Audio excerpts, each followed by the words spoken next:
So this one, I was struggling with how to title it, because what's interesting, wow, it's really loud. Is that loud for you guys? No? Yes? Okay. Yes? Good. All right. Well, he's in the back. He'll set it. Just sounds really weird here. Anyway, so how many people here are developers? Okay. Is there anybody here that's operations? And I'm not getting into the argument of DevOps kind of thing. This is more of like running things. Okay. So that was the thing I wanted to make sure is, because we're talking about patching, usually developers go like, oh, that ain't for me, so I'm just out of here. The whole model of this is you are responsible for the end result here. So I wanted to make sure that was headed for you guys, which is both powerful, scary, and could be fun too. So that's good. I'm glad we got everybody here. Who's actually got stuff in production? Okay. And who's actually actively developing in containers of some sort? Okay, good. How many of you are here like, what the hell is this stuff? Okay, fair. Thank you. That's cool. I've been doing this for a couple of years now, and the session Glenn and I did yesterday, we were surprised. We didn't think we thought we just talked to each other because we were pitching against Hunter and Hanselman, and like, you sure you're in the right room? So it's been fun working on this, seeing people when you start out, and there's like 10 people in the audience, and they all want to know, what's a container? Is it round? Is it, and then to get to the point where people are putting in production is pretty fun to see the new challenges that people come up with, and to actually start to see the fruition of all this work you put into things as customers really start to use it. So it's a lot of fun. It's a lot of scary. It's pretty cool. I put away my phone, so let's see what time it is. All right, we still got a couple more minutes. Anybody have any random questions before we get started? Anybody willing to actually stand up and say something? No? So there's been a lot of talk around, we noticed today our booth was underneath microservices, and that's been a big buzzword. So who would say they're actually building microservices? Who's going to raise their hand because it's just cool to say microservices? Yeah. Yeah, do you want to? No, I do want to. Oh, you do want to? Okay. What's cool about it for you? So I work for the DoD, and we have a lot of legacy apps. Uh-huh. So it'd be extremely nice if we could rewrite those. So the DoD wants to write, as legacy apps, wants to rewrite those in microservices. Should we be scared? No. The CIO is. That's fair enough. Yeah, it's funny to see. It's like the term microservices, just try to define that. We got to the point where I don't even want to put that in the title because you get into this religious war of what it means. So it's fun to let everybody kind of come up with their meaning. And it depends. So I'm not going to try to define it. Beth Mossy did the title of the talk yesterday, and we were like, okay, how are we going to? So it was fun to talk about that. It's just some units of small deployment. For me, I like to think of them as they could fail at any time, and failure is a thing. I kind of think of that's one of the things that microservices enables, containers enable, is we accept failure as a reality. We were playing with some ideas on how to coin, what phrase we wanted to kind of coin there, and is that the more you strive for perfection, the more destined you are to fail. The more you accept failure, the more likely you are to succeed. So just kind of a fun way to think about it. Let's see. Cool. Is there an evening event this time? So like an attendee party? Tomorrow? Where's it at? Seattle Center. Okay, that should be cool. That'll be fun. Who's from Seattle? Oh, you're all going home. Who thinks they're the furthest from Seattle? Where are you from? Huh? Sweden. Who's further from Sweden? All right, some hands went down. Wait, you just said you're from Sweden, now you want to be further? Oh, he's next to you. Where are you from? Romania, okay. It's funny, when I look at our georeplication map for a registry, there's like this big hole in that part of the country, or the part of the world. So we want to see when we're going to get one there. Who's further than Romania? Where are you from? Ukraine. I have to look at a map. Is this like a little bit? A little bit further. All right, you're going to take any chance you can. Okay. Anybody else? India. Yeah, I guess yeah, okay. I did this with my daughter who went to school, and I live here, and for some reason she wanted to go to Ole Miss in Mississippi, and everybody that hears we're from Seattle, they just go, why? Like, what are you doing here? And the same thing from there, they go, why'd you come here from Seattle? So we actually, other than outside of the country, we actually won the furthest distance when she was there for orientation. So, all right. All right, anyway, so why don't we get started? I think I am at that time. All right, well, thank you for coming.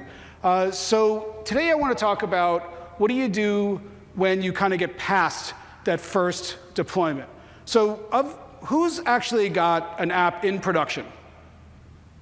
All right, who is working on their second app and they stop making changes to the first app that's in production?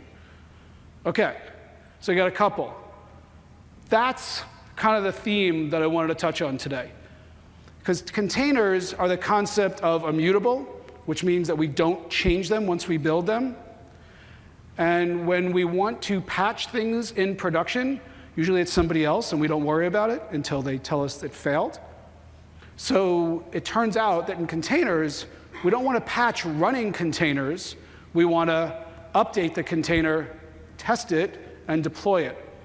And that's the main theme, because we don't really, we as developers are the ones responsible for that and setting that up.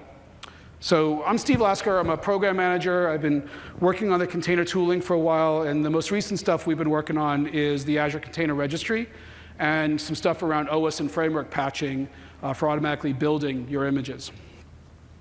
So I'm going to take you through, I'm kind of play this little game of go forward, explain, show the path, and then come back and kind of explain some of the details. And I'm hoping most of you are familiar with building containers, so this, as far as Docker build, but I want to touch on a couple of key pieces of that. So there'll be a little bit of that theme, and personally I hate movies that go forward and back and forward and back, but it seemed like the best way to explain the way I'm doing this, so we'll see how it goes. So we have this demo 42. We were trying to figure out what to call the thing. We had this, whether we're trying to do important and non-important parts of the app that were reliable and didn't care. That was from the demo yesterday. And we came up with just random names. And then I realized we kind of had a Hitchhiker's Guide to the Galaxy theme going on. So thus the don't panic model. It is really cool. It's not quite as cool as launching a car into space, but for us mere mortals, this was about as far as we can get. The app has parts that can just fail. That's just part of containers, and there's the critical part that we want to be successful with, and the important part. I shouldn't say critical, it's the important part. And the app is set up that way. I'm going to go demoing through this. Is it uses GitHub, so you can just get to the source code yourself. I've tried to put as much of the demo steps in there and the way you could create it on your own. There's a Git trigger that will trigger the build feature of ACR, so it'll automatically build. It'll then go into ACR, it's geo-replicated, and then we'll use Jenkins to do a Helm deployment to Kubernetes with a couple of Azure resources to handle persistence. Seemed like enough moving parts here to kind of make for a fun demo. Nothing could possibly fail. So then, just because I wasn't good enough, we wanted to show the geo-replication features where basically across the pond, so to speak, we have another instance. And in this case, I wasn't actually trying to show load balancing across two regions, rather two deployments of the same app that have arguably localized content. So if we switch over here and we look, we have the app here in East US, and just got random quotes that come through here. And then the same app is deployed in West Europe, and I didn't realize that I defaulted that all of Europe is now speaking English, but that wasn't really the argument, the point. It was just a matter of the same app is configured to run differently in another location because we extract configuration out of it.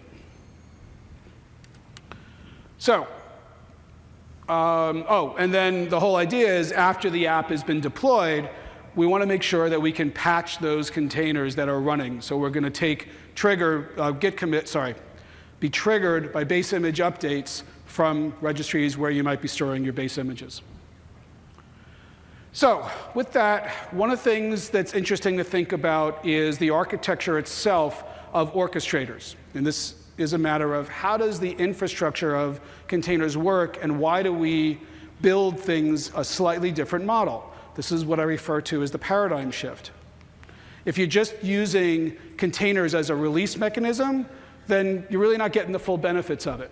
And you're not going to, in fact, in some cases, that might cause more problems. So here, what we have is some images that are built, the web, the quotes, the important part of it, right? Those are 3 different containers. They get built and pushed to the registry. Now, this is part 2 of this animation, or will be later. What I'm going to show here is, notice the tags and the digest that reflect that. That'll become important later. We then tell the orchestrator, hey, keep these things running, and then it goes off and does its job. Right? So it's told to load balance this across 2 nodes, so it's got some redundancy. And then, it's still running. We go to a conference, we go out, whatever it is, and then through the night, stuff happens.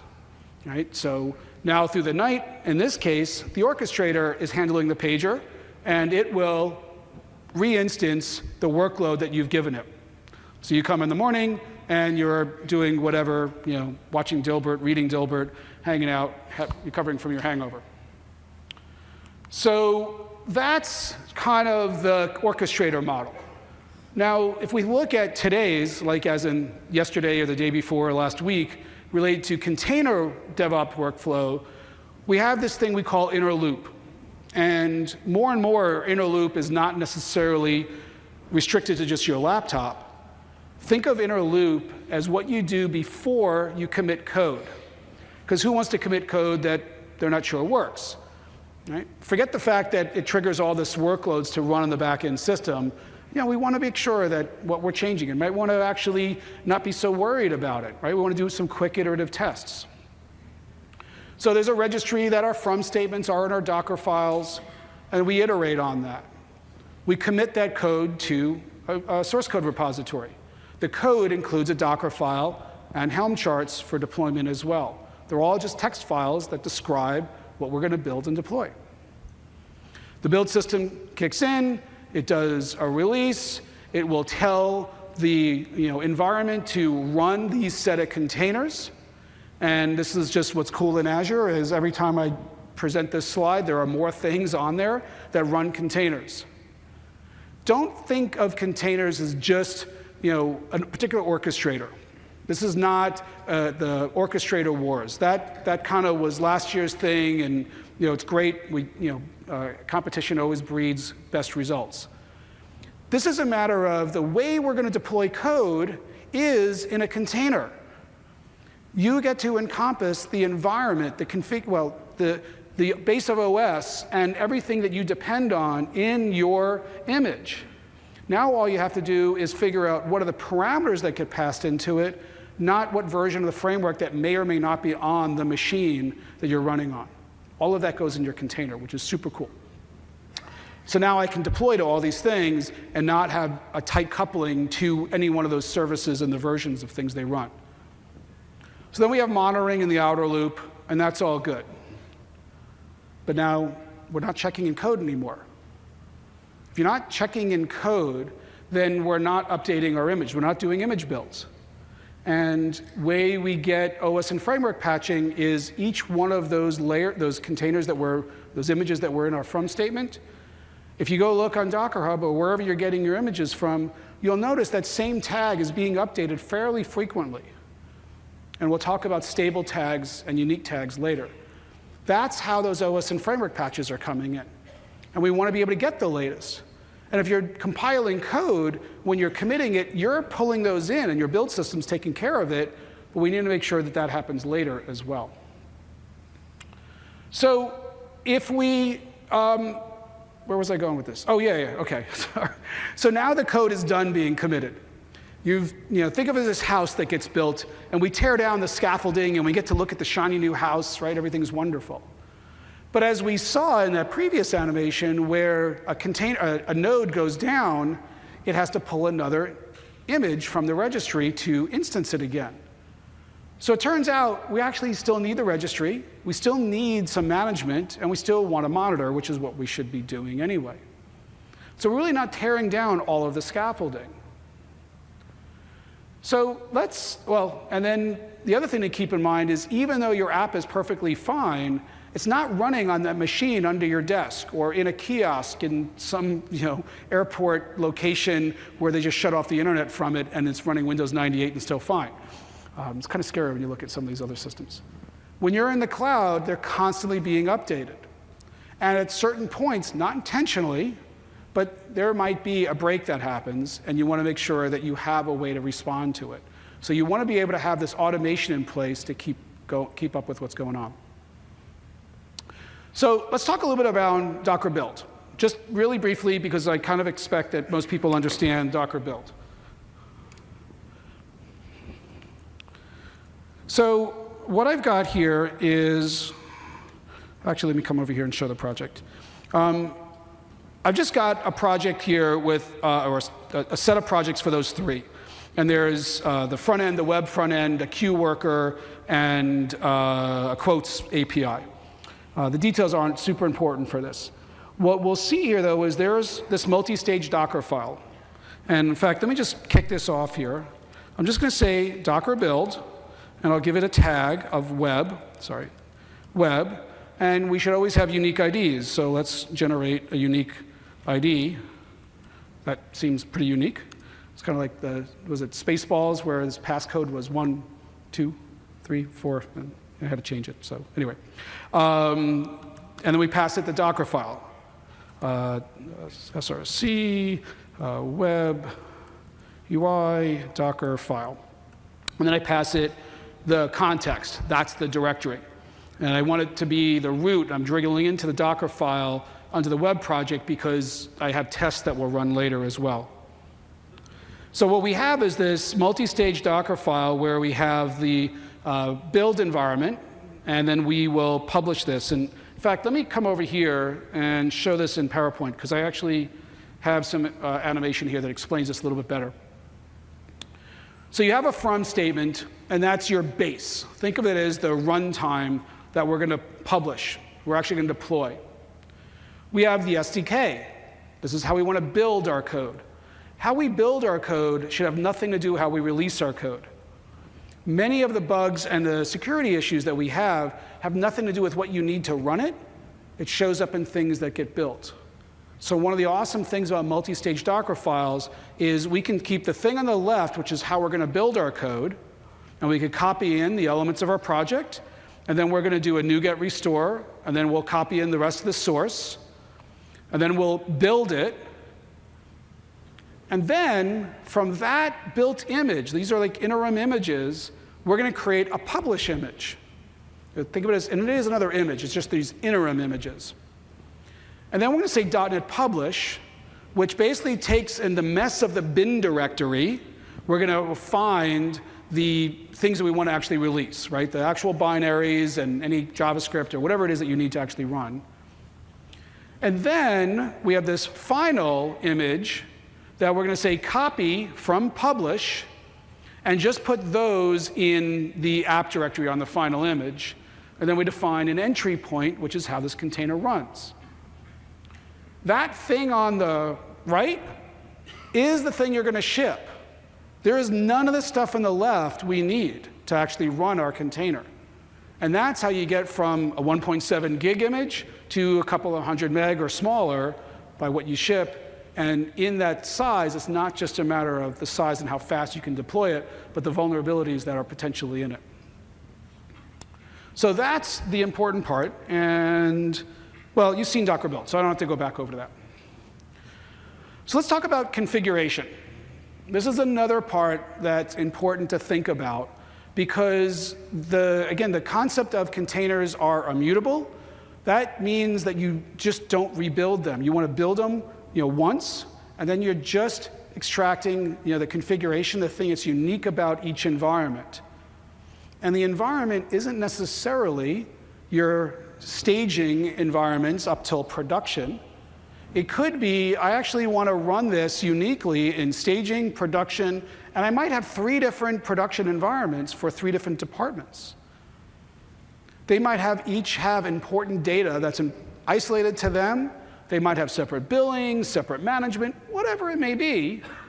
I should be able to take that same image and run those things in different environments and deploy them. So that's an important aspect of this.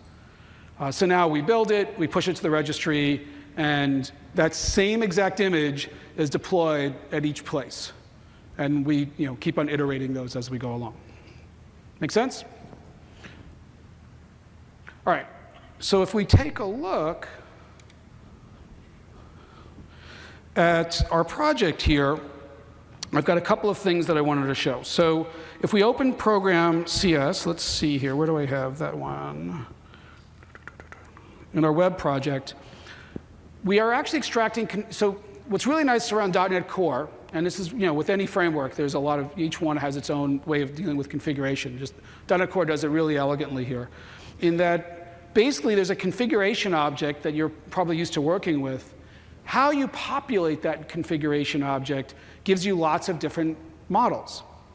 When you're deploying to something like Kubernetes, we want to be able to separate out the secret things from being found out, as they shouldn't be in the image, they shouldn't be environment variables. Right? We have to be careful about these kind of things, because what do we see in our logs? Lots of helpful information that helps us troubleshoot things, lots of environment variables, not a good place to have your password or your connection strings or other things.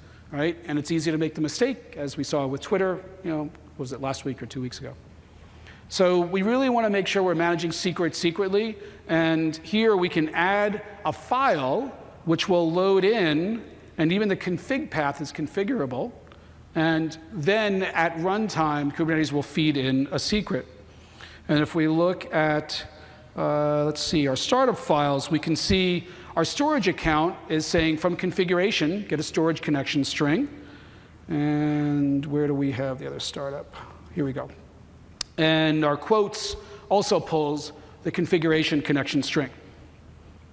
Now, these are extracted out, and I can pass those in through the different configuration classes, and Visual Studio and VS Code can use the local development settings in JSON to do that. If we look at Kubernetes here, there are a couple ways to do this here.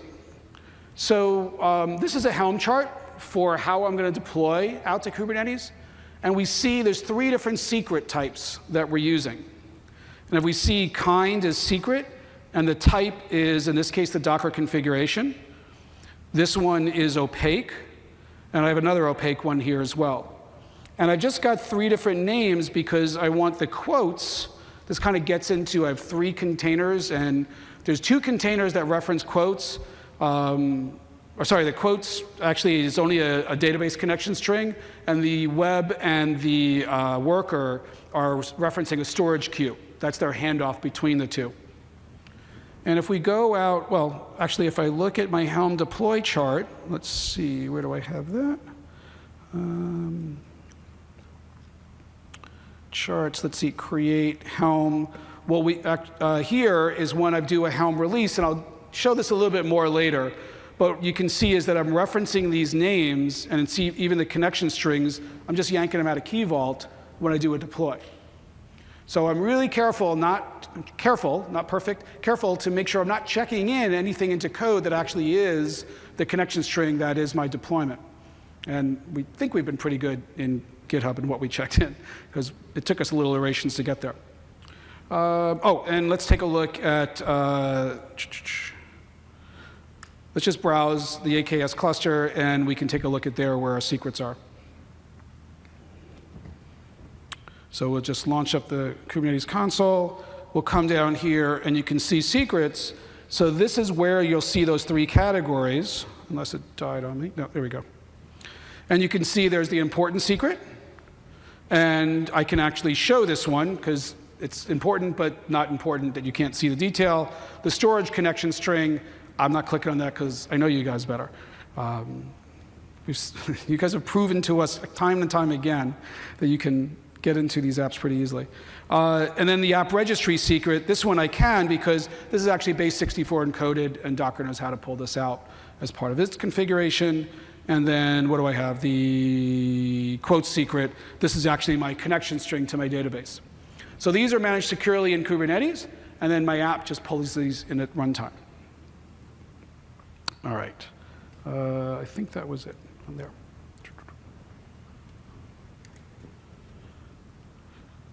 So great. So I got my app ready. I've got my build. I'm doing in Docker files. So I've got a very good isolated way to actually get my code ready.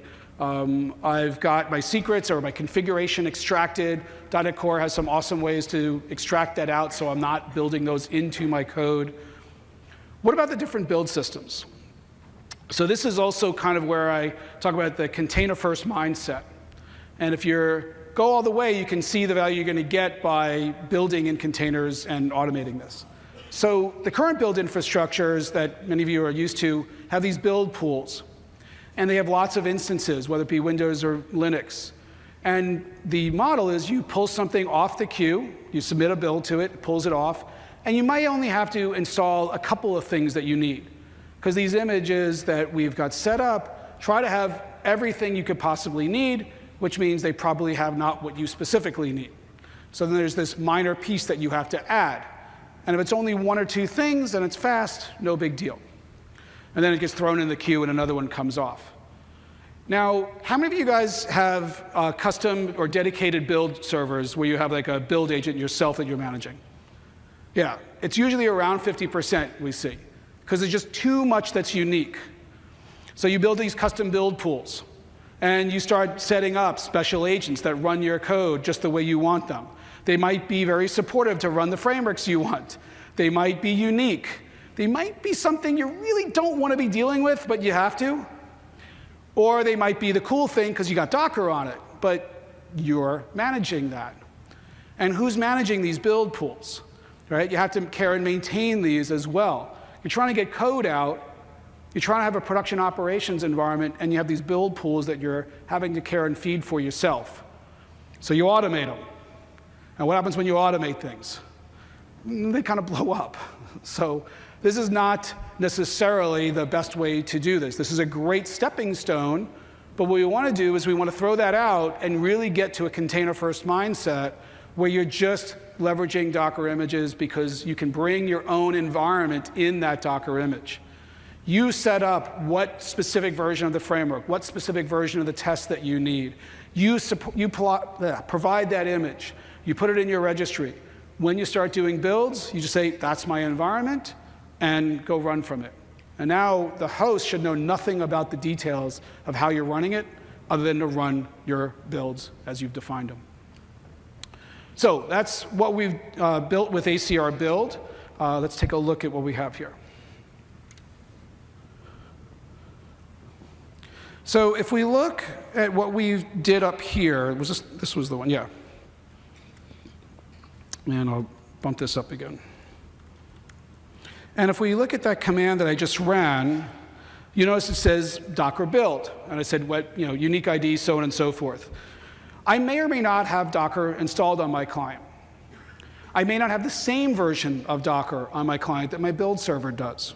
So what we've done is with ACR build, you can actually offload this all to the ACR build service.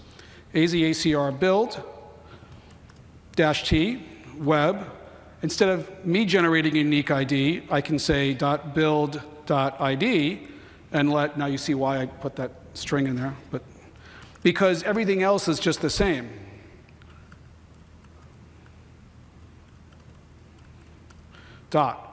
And if you know the way the Docker client works, even when you have Docker for Windows installed in your machine or Docker for Mac, you're actually sending it from your machine to another node that's on your machine.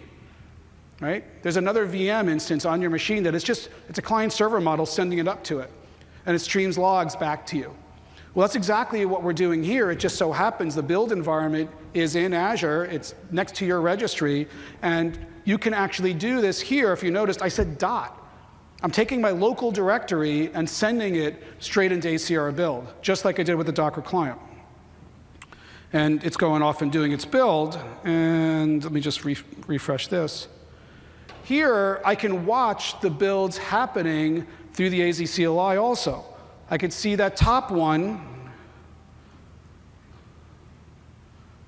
Let's do that again. I can see that top one in the list. That is my build that's currently running. And notice it said manual. This is what we call a quick build. So I can test it before I've committed my code. I can even disconnect it. It's still running. And I can also say AZR ACR build task logs. If I just say logs without a build ID, it'll just stream me the last one or the current one that's running. So here, what we've done is we brought you the logs, but not from where it currently is. We brought you from the beginning and are now live streaming it the whole way until it's done. So that's part of the main thing that we wanted to be able to enable. So we'll let that finish up. And if we look closely, but wait, there's more. It's kind of the idea. It's not just around doing Docker builds. We didn't want to do this just because Google's doing it, AWS is doing it, or whatever. The point we're focused on is that OS and framework patching. And if we look at some of the other ones that are done in clouds, you have to tell it what Docker file, what Docker image you want to be triggered on. But what happens when you change the version of the framework you're based on? Because you go from version 1 to version 2, or version 2 to 2.1 that we just released for .NET Core this week. So you can see the image that you've built.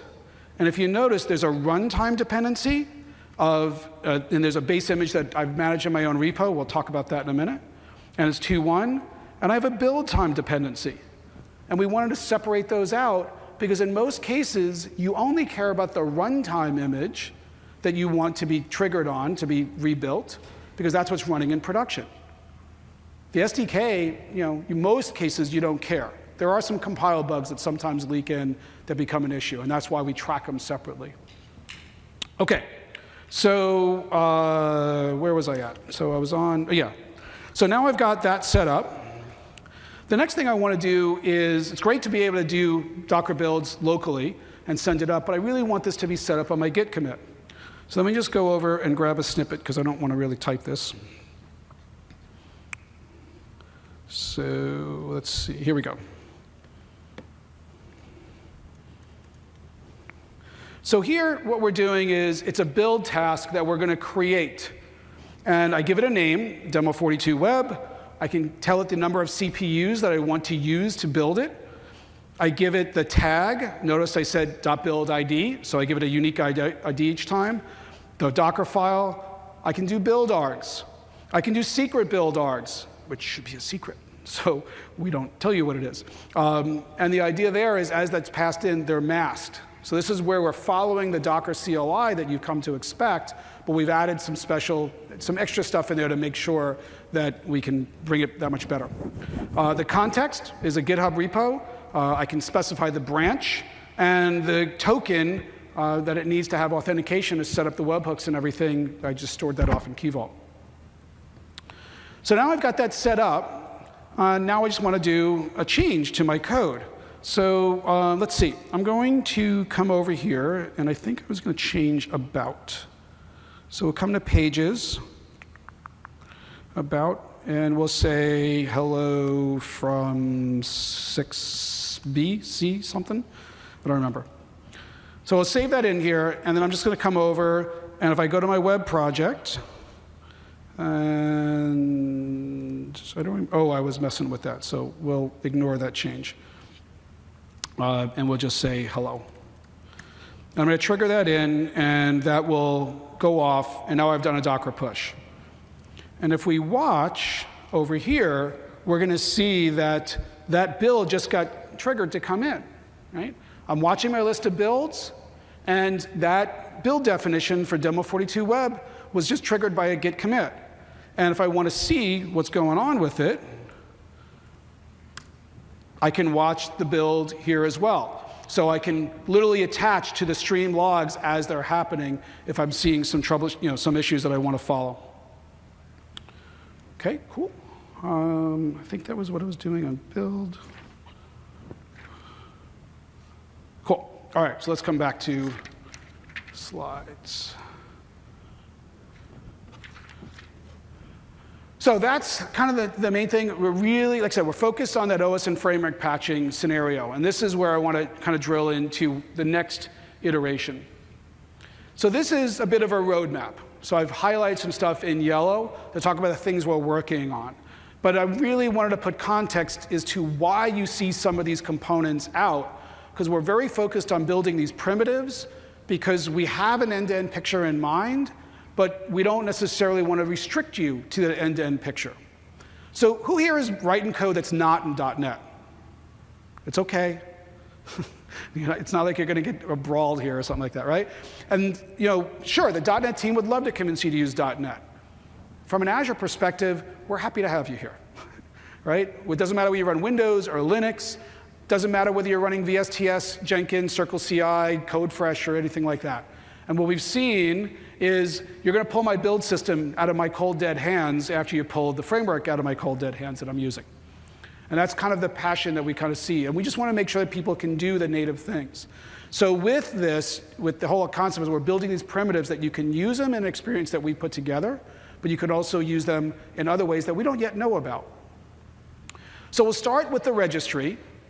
And one of the things that we need to add is the ability to have a secure by default registry. Because if you look at the way the container workflows work today, you do a build, you may do a virus scan before you push. Maybe not. You don't really, even if you do or don't, you have no control over what somebody did. So when an image winds up in the registry, we want to make sure that you cannot pull it out of that registry until you're sure it's been scanned. So we have this thing around quarantine that we're adding, and we've got a demo of it at the booth that we could talk about. And we've been working with Aqua and Twistlock to make sure that we actually are doing this right. We're not inventing this on our own. So the idea there is the registry is secured by default and only images that have been scanned. You're then going to protect the production nodes anyway, because everybody that knows security knows you need multiple lines of defense. You probably configure those nodes to only pull from a certain registry, but we'll make sure. But we also need to make sure that new viruses that come in that are aware of on running images, we can be notified of those as well. So that's important. We'll do ACR build, so you have this build system that's set up right next to your registry, ready for these different events. We show the inner loop experience where you can actually test things in the actual build system you may be using. We'll use Helm charts if we're deploying to Kubernetes. This is a little bit of a Kubernetes stuff here. But the other part, so how many have got their container builds automated? Okay, a couple of them. Which is interesting, because the rest of you probably represent this other part of the curve. I was going to put a slide in there that shows this.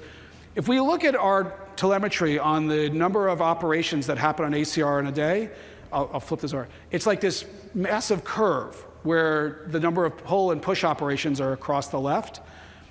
There are customers that are doing 8 million operations a day. It's just the number of nodes that are pulling and testing, and they automated and builds. And 99% of the images they're pushing never see the light of day, but they're sitting in the registry. So, and even if you deploy them, you're only deploying for a little time, then you deploy an update. So we have this management system that we're working on for policy management on deletes. And this is a pretty familiar pattern we've seen generally, that you can just watch a tag and say, well, if this tag matches this expression, I'm going to delete it. But that's kind of a weird pattern if we think about it. Don't you really want to know that I want to delete all the things that are in production 6 months after they've been no longer in production? Might be an answer. If I do nothing with the image, delete it in 2 weeks. If it's got a vulnerability in it, delete it in a week. And by the way, if you delete it, it'll actually be in this recycle bin, so you can get access to it if you go, oops. But the model is not just when I released it. Because do you know how long the release is going to last? If you have an image that was deployed in January, and you say, I want to keep my images for 6 months, in 6 months and a day, when one of those nodes dies, can it pull the image? So what we want to do is monitor the release systems, the places where containers are running, let it phone home back to the registry, and it'll tell the registry, by the way, it's still running, and the registry will say, okay, your time to expiration is 6 months from today. So now we're starting to put some things in place that can actually kind of help you on that full life cycle. That's part of the purge management features that we're working on, and we'll hopefully have out later this year.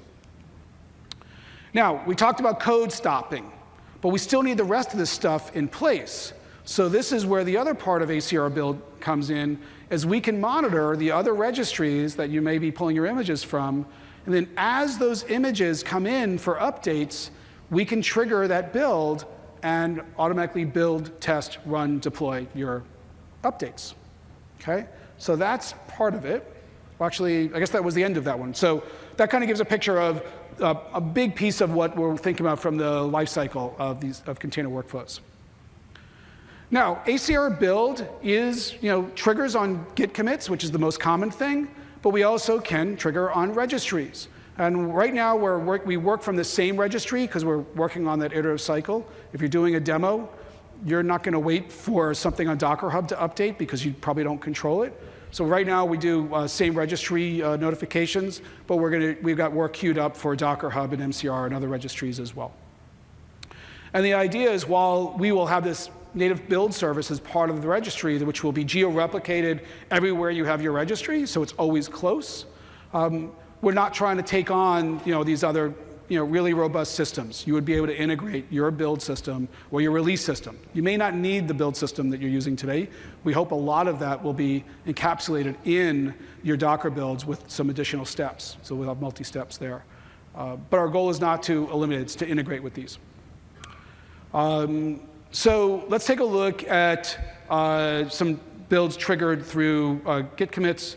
Oh, I actually did the Git commit. So, wait, yeah, I actually already did that part. I jumped ahead of my demos already. Okay, I combined the two there. All right, so I showed how Git commits could trigger an update. Did I actually show it deployed? I guess I didn't show it deployed, did I? So here we can see, where did I put, I get it in the About page. So I said hello from 6B, and notice that's East US. And if we go here to West Europe, it was deployed there as well. And I'll show some of the release management when we get a little further along. But the next part that we wanted to show was testing. And let's talk about that. Okay, so who runs unit tests? Okay, who's going to admit they're not running unit tests? Okay, somebody's being honest. We give them the cookie or something, I don't know. In many cases, it's not really as critical today, depending on how much automation you're doing. This is becoming more and more of an issue because we really want a goal for complete automation so we can go home at night, things happen automatically, we can focus on code. But we want to put some gates in place to make sure things are safe. Now, unit tests are fairly straightforward.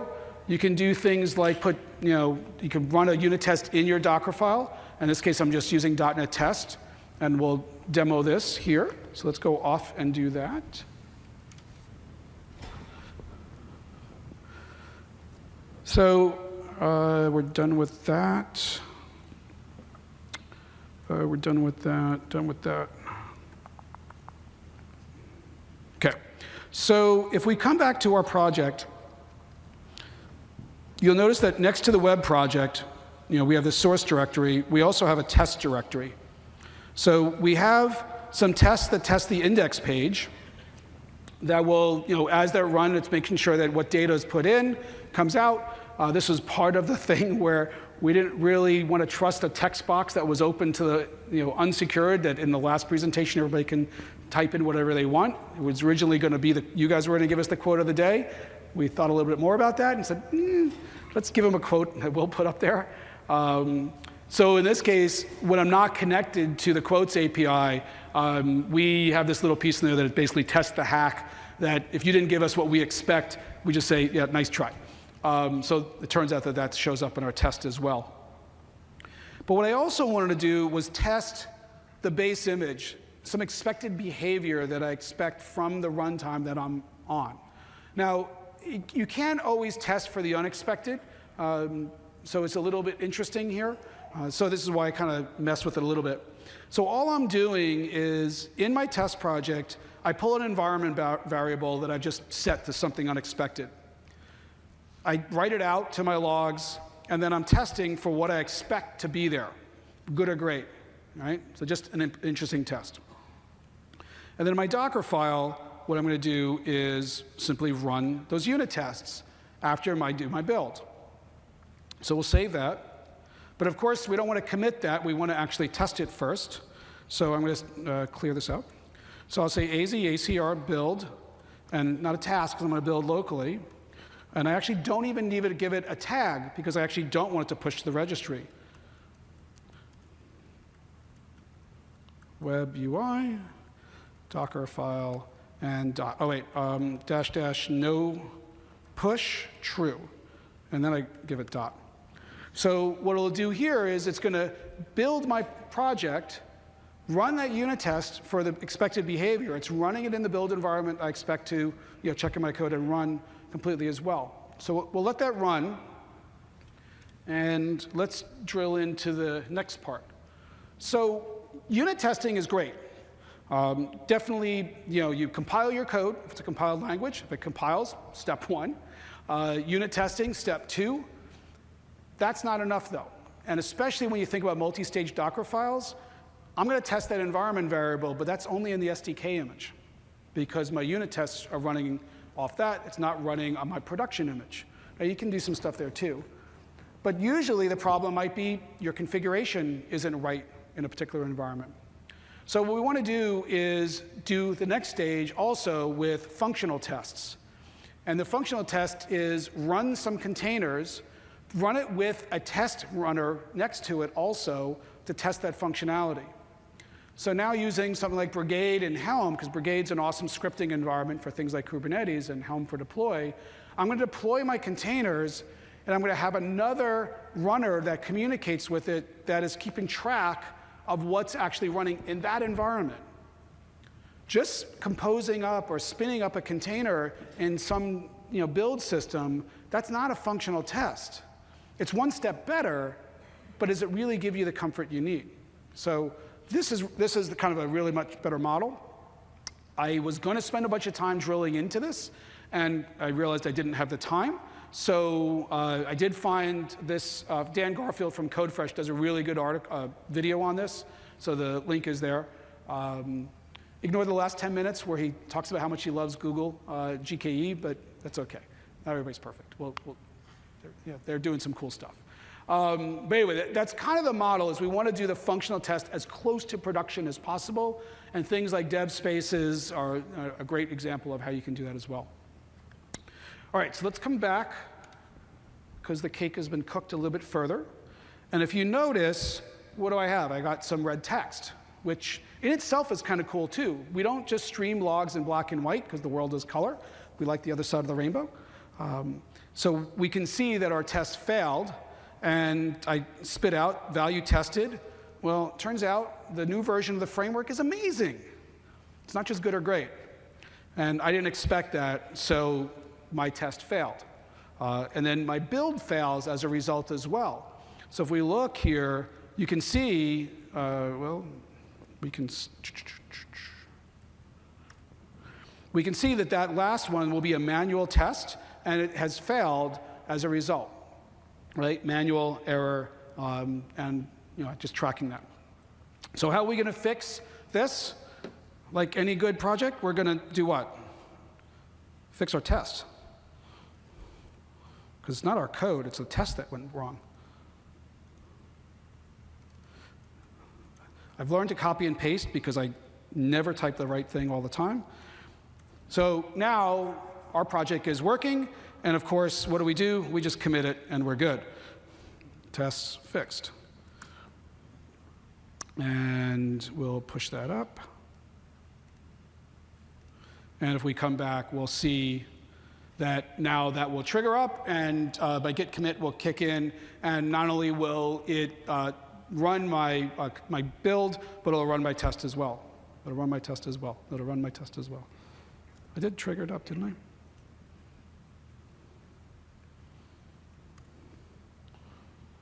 My watch command, let's see. OK, so there it is. So that's running.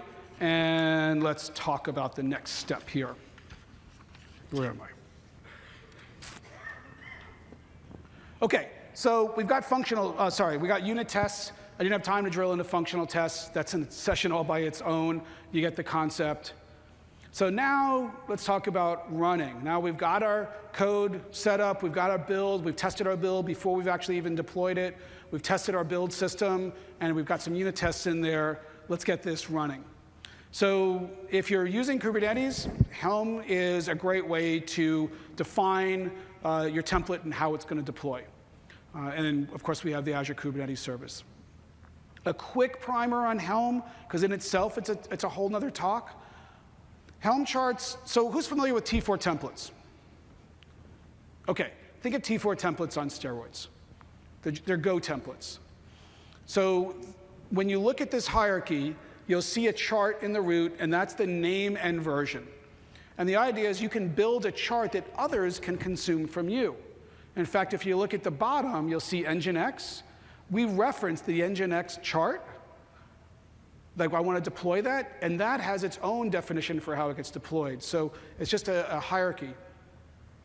We have custom templates that will expand out. There's you could have other templates you reference. You could have values you pass in from a static perspective, but the main value for Helm charts is I can pass in dynamic values.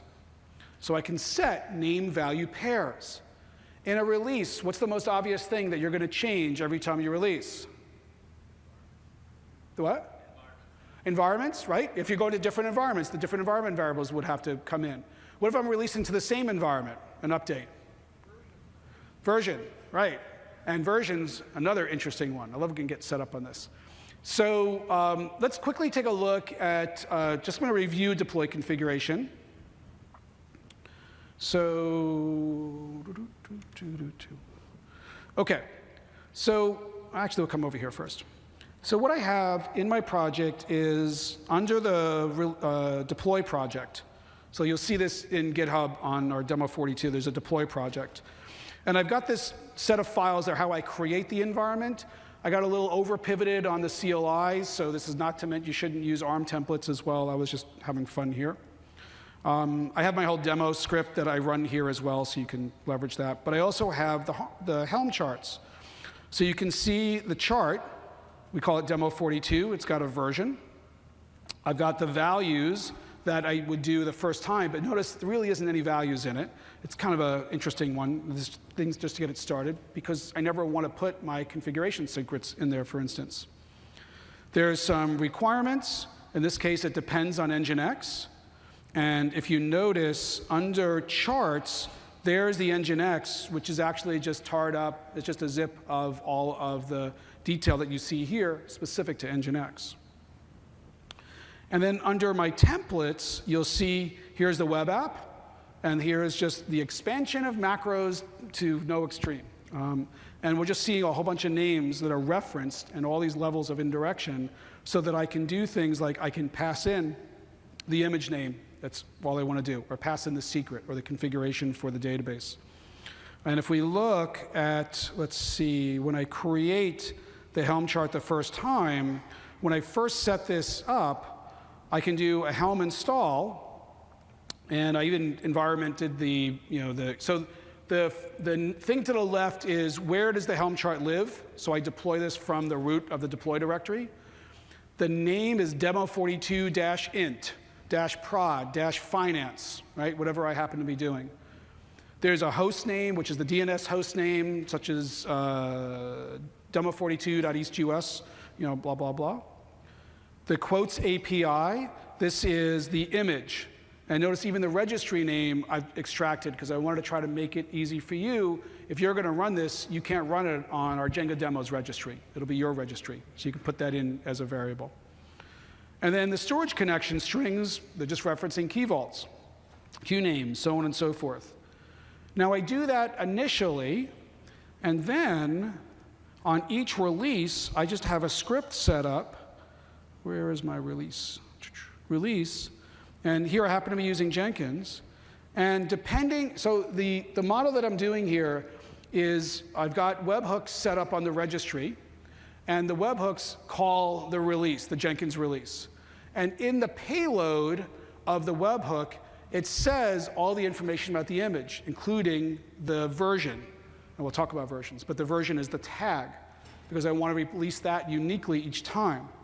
So I just parse out a variable, and we'll look at how that gets set in a minute, and if the variable has web in it, run a Helm upgrade, reuse all the values it has already, like the connection string, because that didn't change, and just set the web image to be the updated image tag that I want, including registry, repository tag.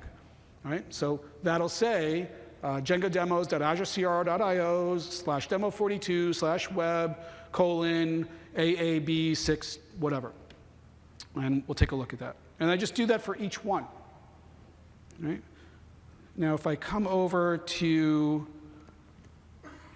here, what you'll see is under release, I've got two release definitions, one for East US and one for West Europe. Now, why would I have two release definitions? Asynchronous time.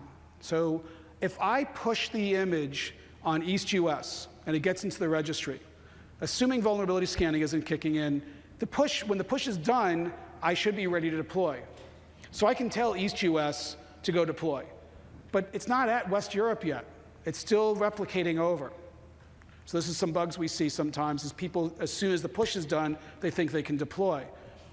If you listen for the webhook will fire when it's there. And now I can say, oh, the image is actually there. Now I can do the release. So I've got one for East US, and I got one for West Europe. So when the images arrive, then it can do its work. That'll also get important when we think about this thing we talked about with quarantine, because when I push an image, it's not immediately available. It's got to get scanned first. And only if the scanner says OK will the image be allowed to be pulled. And we'll fire that out with webhooks as well. So if we look at the definition here, and this is just a release definition, and again, this works for any one of your build and release systems. There's nothing really magical here. All we're doing is we pull our repo from the deploy project, because release has nothing to do with the source code. The source code was already compiled into one of those three images. I happen to be pulling off master, and then here, what's interesting, all right, so here's a build trigger, and we just got a token, which I did expose it here, but the worst thing you're going to do is trigger my builds all the time. And here what we're doing is, because the webhook has a payload that has the information around the images, you're just pulling out, creating an environment variable, and doing a JSON path into that webhook payload. And I set the registry, the repository, and the registry being jengademos.azure.cr.io, that's referred to the registry. The demo42/web, that's referred to as the repo. Repos are like such an overused word. And then the tag is the thing to the right of the colon. That should be your version. Tags get overused in a lot of different ways. I would say the tag should only be unique for that repo, and that repo should only contain one thing.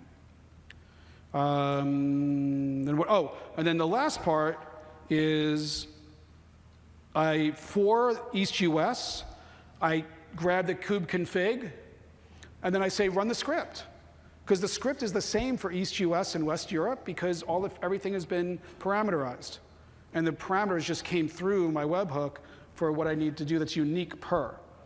So every one of your release systems have patterns like this. This is just an example. And the other thing is, you notice, if I need to change something about my release, I'm not having to go back to my release management system and click through a whole bunch of things, type in a bunch of things. I'm referencing it to my code. So on my desk, I can make a change, I can validate it, and then the release system, I don't have to go this check-in, check, check-in, check kind of game again. Okay, that was release, so that was that. I know there's a lot in here, so I'll be around afterwards to answer questions, therapy, drink, whatever. I've been doing this for a while. I can tell you it's fun, it's frustrating, and it's rewarding. And you're like, why the hell's it got to be so hard?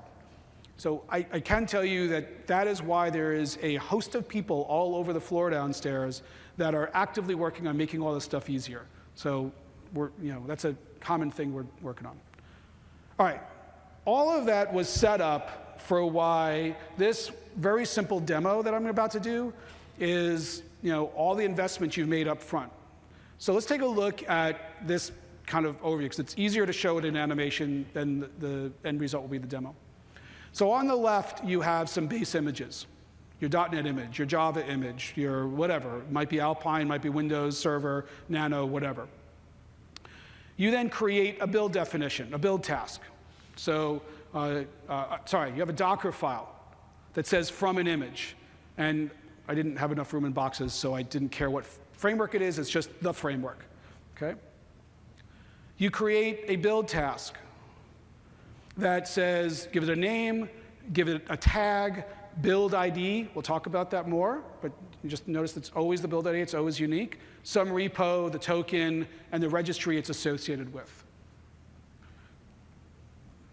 So now you commit some code, and ACR build kicks in.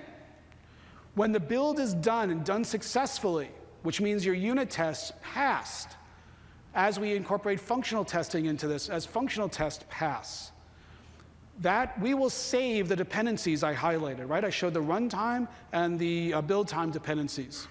We can track that. By default, we track runtime. You can optionally tell us to track STK. By default, we trigger builds on runtime. You can also tell us build time dependencies as well, or don't trigger at all. Those are options. So then the push is, we push to the registry, and as it goes, you'll do functional tests. Your functional tests have, the container model I showed, and then if your functional tests are done, you're going to do your actual deploy. So that's all well and good. But now you've got framework 1. Well, it turns out, and we're watching framework 1 for that specific build task. The framework 1 ships a vulnerability patch. There's some critical issue, whatever it may be, SSL, whatever, pick the vulnerability of the week. And you want your builds to trigger and pull that update in. So notice it wasn't a Git commit, right? That build is going to fire again, and we will pull that in. We'll save the digest by which that was updated because it was updated based on the same tag. And then the same thing goes on, right? So the only thing that's really changing is the base image update triggers that update. What we're doing that's unique to ACR build compared to some of the others is we're parsing those triggers from your Docker file. When you go and change your Docker file to, say, version 2 or 2.1, we're not going to be triggered on version 1 anymore. We've picked up that change. You don't have to worry about that keeping in sync. You don't have to be yet another bug of, why does my images keep on getting built? It has nothing to do with the framework that I'm working on. We'll pick that up dynamically, and then monitor framework 2, which, so see it's framework 1 and dependencies, and then framework 2 will track there, and then you can trigger your build off and you go. Quick question. Yes? When the base image gets an update, do you actually rebuild the web application? That's the idea. Yes, the question was when the base image update comes through, do you actually rebuild the container?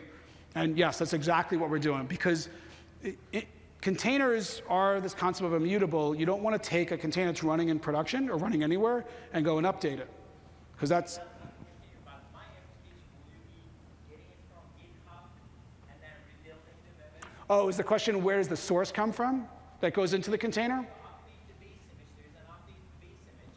It kicks off the build, and your Docker multiple compose file, I assume you are going to run it. Right. As part of it, you are going to put my latest source code and rebuild it and create a new container.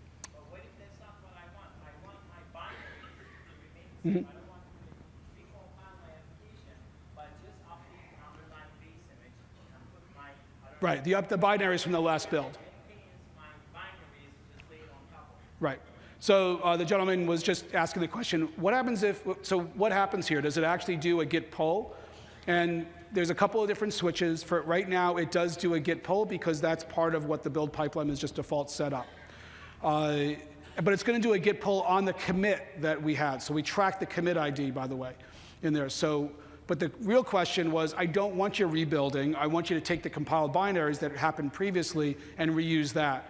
And I'm not sure if the specific reason is, but we've heard there's certification that got done on those binaries, and different groups have agreed that you can deploy updates as long as you don't change the binaries. Even though they're rebuilt from the same source, but that gets into some interesting games if you're curling in your Docker file as well. So what you see in the animation, if you look close, there is this, let me see where I highlighted it. Yeah, see how it says context, that middle one? We don't have this fully implemented yet, but the idea is that when the build is done, we actually save that build context that you've done, and then when the build runs again, we can just pull it out so we're not going back and getting the source from its location or rebuilding. You can literally stash that off, and then we can just pull from it again. That one takes some more work because you can't really tease out in a single multi-stage Docker file. What we'll need is a second step. The first step is go get all the things that you want, including curling a package in if you want. It could be doing some builds, and then you save that context, and then you would fire the next step in the, not the Docker multi-stage step, you'd fire the next step in the ACR build pipeline. So that's coming. In fact, I'd love to talk to you more afterwards. Okay, so let me go and demo this. So what I've got here is I've set this up with, let's take a look at our Docker file. So if we review our Docker file again, you'll notice that it says from registry name, base images, Microsoft, .NET SDK, and in this case down here, it says from the runtime. But I'm not actually pulling this from Docker Hub. I'm actually storing this in my own corporate registry.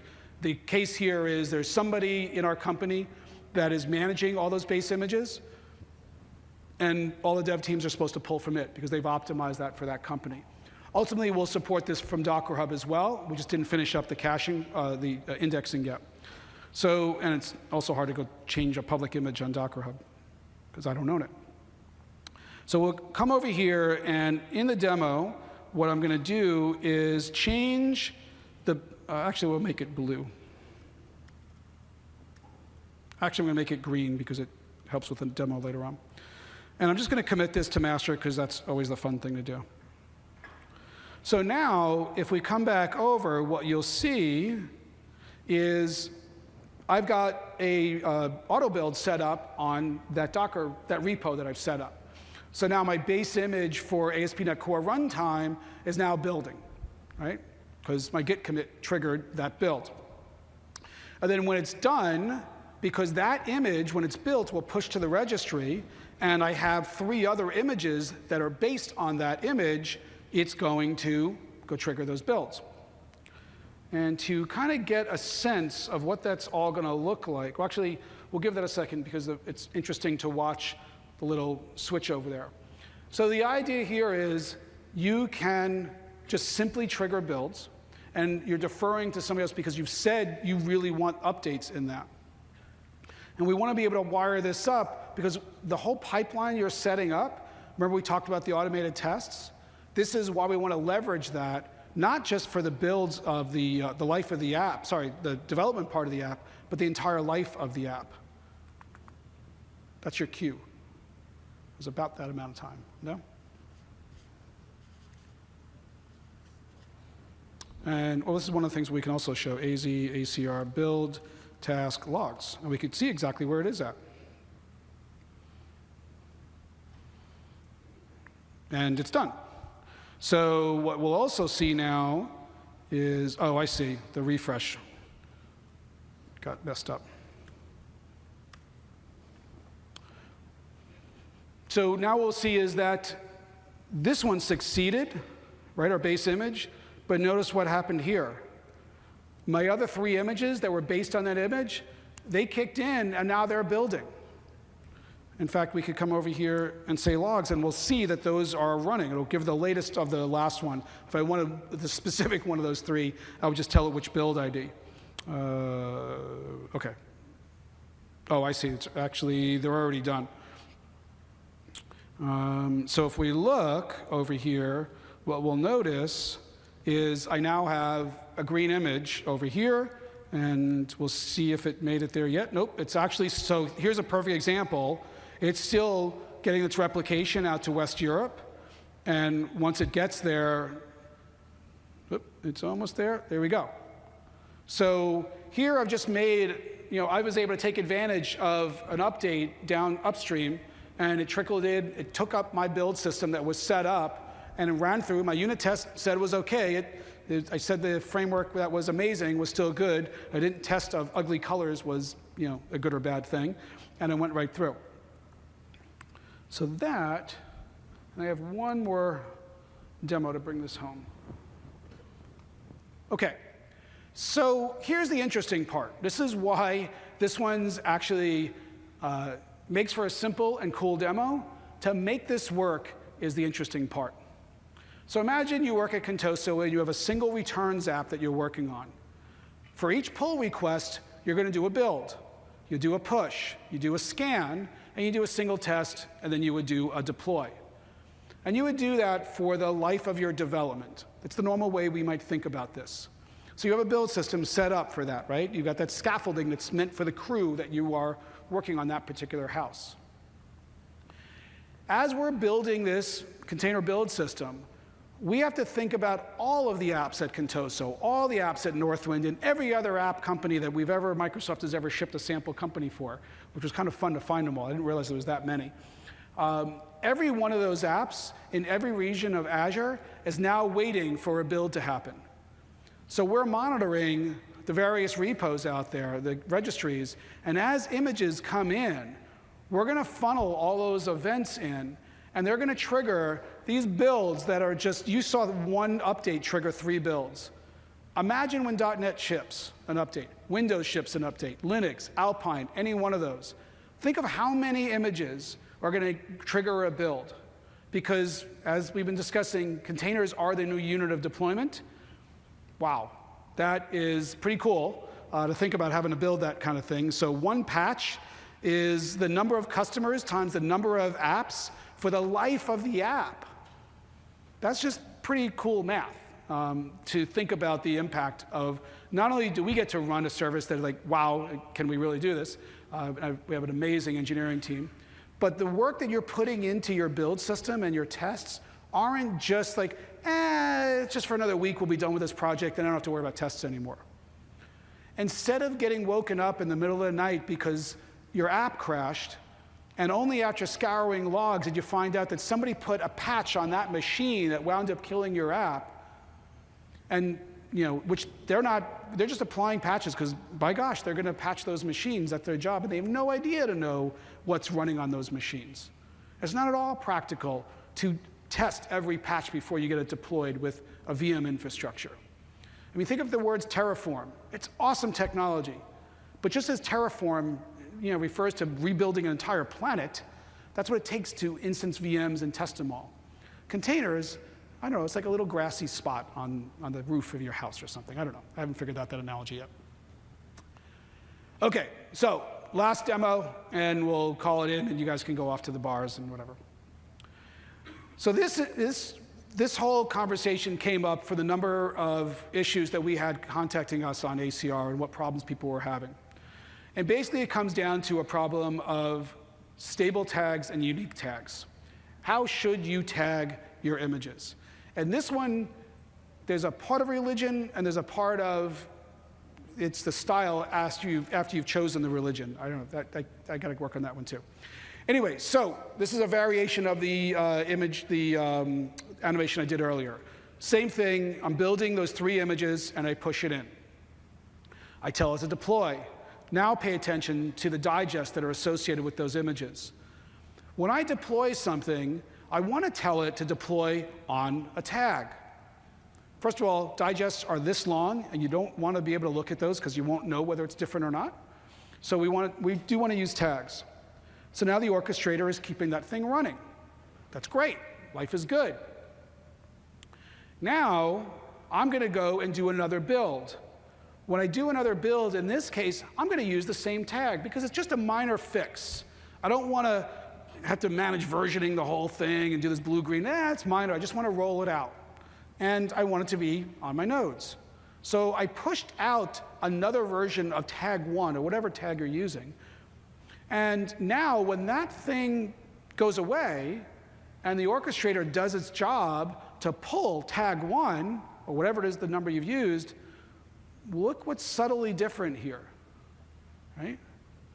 The orchestrator did its job. It pulled out the tag you told it to keep running, because you didn't want to do a unique deployment. You just wanted to update that minor fix. And now you have an inconsistent state. So this one's a fun one to demo. So we're going to come over here, and I'm going to come up, and we're going to, not there, not there. We'll come back to our About page, and that one. And instead of there, we're just going to say red. Right? So we're going to make this change here to our app. And I'm going to come over, and we're going to do, actually, what was I doing? So I didn't do this. Base images. OK. So now what I want to do is take that one, and I'm going to use it. Oh, I remember what it was. I have to go get the tag. So I need to know what tag is currently running under the web image. So we'll come over here, and there's a couple of different ways to do it, but it's kind of nice just to show it in the Kube dashboard so you can see where to find some of these things. Most of these, it's just, where is the cheese? Because it keeps on moving. So I'm going to go to deployments, because that's where I define how I want to, did it? OK. This is some work that we're doing that this will get better over time. This is just a current state. So if I look at deployments, and I've got a number of different deployments in that cluster, and if we look at the web front end, we can see it gets trimmed there. This is yet another reason why I don't want to use digest or really long things. Hey, did it die already? Ah. OK, I can actually cheat. I happen to know that because I am using the build ID, that's what I know the tag is. So AAJK, and let's just come over here, and I'm going to take this little snippet here that I've set up. So I made that change, and we'll grab that. AAJK, was that what I said? Yeah. And dot. So what I'm going to do, let's think about what's happening here. I'm saying, hey, ACR build, take my current directory and do a build and push to the registry with that same tag, because it's just a minor update. Now, clearly you shouldn't be doing something like that, a local build and pushing. But imagine you were using git commits as your tag, because git commits should be unique, right? Every time you make a code change, that's a new git commit. So I've seen people, passionately argue they should use git commits for your tagging. And they're absolutely right when code is the only thing that changes and triggers a build. When a base image comes in and triggers a build, I'm using the same git commit. But the content is different, right? So I'm introducing some ability to have instability in the pipeline. So we'll let that finish. While that's going on, what I want to show is, let's take a look. So this one, Jenga demos is actually what we're using for this one. And no, it's not. That's Docker demos, Jenga demos. And if we click on replications, you can see that we've got this replicated from East US to West Europe. That's just the two regions that we've got ACR build in currently. So that's what's happening when a build is done, and they're multi-masters, so they'll push to both sides. And what else was I going to show? I actually showed all right, so there it is. It's actually done. So now my build is done. Notice that it's the same tag that pushed in. So Kubernetes says, I already have that tag running. I'm going to be efficient and not update what's already there. It's trying to be optimized. So if we come over to our site, we'll notice that it's still green everywhere, and so is West Europe. Well, now let's go and play whack-a-mole here on our pods. And I'm going to go and let's see, how many deployments do I have? I think I've only set it for 2. So my web is currently set up with 2 deployments. So I'm load balancing between 2. In fact, if we look closely, we can see the host name changing, and you can kind of see down below the environment variable order is changing as well. So I'm going to come over here and we'll go to the pods, which is the instances of those web, and I'm just going to go die. And so I killed off 1, but Kubernetes knows you asked me to keep 2 running. So we'll see, and it's going to be almost instant. And now, when I refresh this, after it brings back the second one, what are we going to see? What are we going to see? There we go. So as I'm cycling through this, in fact, if I go to deployments and go to web and scale this up because my workload started happening more, as those new nodes come in, it's just going to create more randomness. So let's finish up. So tagging techniques, stable tags are what you want to, this is kind of the model of stable tags. I have versions, and I can point them to each one, right? And I'm going to bring them forward. Version 1, it's going to keep on changing. Version 1.2, in this case, I want to have minors that are known as well. Latest is always the latest, which means it's completely random, and you should only ever use latest for demos. Please don't use latest. Like, friends don't let friends use latest. Is that a thing? I don't know. Except for demos. Framework teams will serve as tags that, so 1.1 is actually going to move forward as well, right? Because we want to make sure we're putting updates in that. I'll just skip through this quick. Unique tagging, every build is unique. I don't care if you use the build ID that we give you. I don't care if you use the milliseconds of time. Make sure that every image you build is unique. In ACR, we use a base 32 number. The first 2 digits represent the region. The next 2 is 1 through 9, A through Z, minus a couple of letters that look too much like numbers. So now, if you're building frameworks, use stable tags. If you're deploying, use unique tags, and you won't get the instability. Because stable tags, deploying stable tags creates instability. So, wrapping up. If you accept failure as the norm, you can sleep, right? Don't try to strive for perfection. It is unachievable. Containers are immutable, so you want to be able to rebuild these. If you're setting up your pipelines with unit tests and automation, you can be successful. I like to think of automated tests as fluffy pillows, right? You can sleep better at night. And there's, I did an article on this, on deploying stable tags creates instability for more detail. If you, let's see, there's a whole bunch of links in here. I'm going to give you, let's see, where's the one link? If you go to ACR presentations, you'll find this deck. Okay, that's going to point to an ACR subfolder on GitHub, and that's where you'll find the deck, and you'll be able to click on all the links and get all the details. We're late. I ran a session yesterday on that you can watch on video, and with that, I want to thank you, ask you to complete subscriptions, complete your evaluations. Thank you for staying late. I hope you have a great conference.